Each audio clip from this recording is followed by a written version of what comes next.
the old Tyne Bridge, I'm coming home, Newcastle.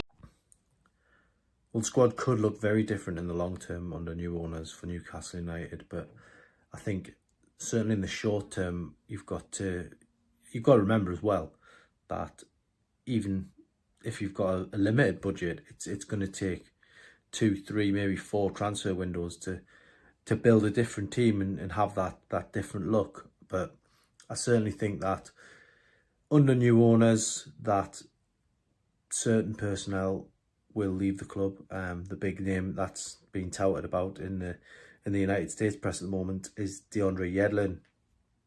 He could be one of the first familiar faces to leave Newcastle out of contract. He's going in the last 12 months of his contract now. Certainly one that was hoping to have transfer talks with Newcastle, but like a lot of others, Lee Charnley's had to hit pause on those talks because he doesn't even know, what his future is, never mind the players. So Yedlin, possibly frustrated. Certainly, I think he's had a long-term desire to go back to the United States and play MLS at one stage. But at 26, probably got another European move in him. I mean, if you ask me personally, I think he's a player that I would keep because certainly over the next sort of season or so, he's someone who knows the club, can go out there, do a job. Yes, he has had his critics like any player has, but he's certainly the sort of player who's got that injection of pace, which doesn't come easy. And I just think he's a player that, he's been on board at Newcastle. He knows what is expected on Tyneside, helped the club to promotion, helped Newcastle stay in the Premier League.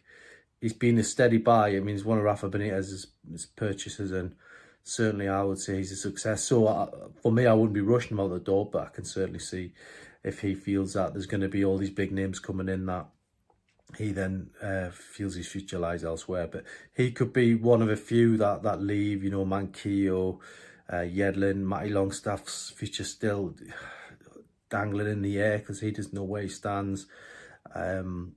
You look at Andy Carroll, he's coming to the end of his current arrangement. So there could be a clutch of players going certainly in the next transfer window. But as I say, you need to have that stability overall. And as I've mentioned before, Manchester City, even in those early years when they got took over, there's a lot of players that stayed on and helped them, get through that sort of transitional stage. So it's going to be an interesting time ahead, but certainly I think there's some players worth keeping on board.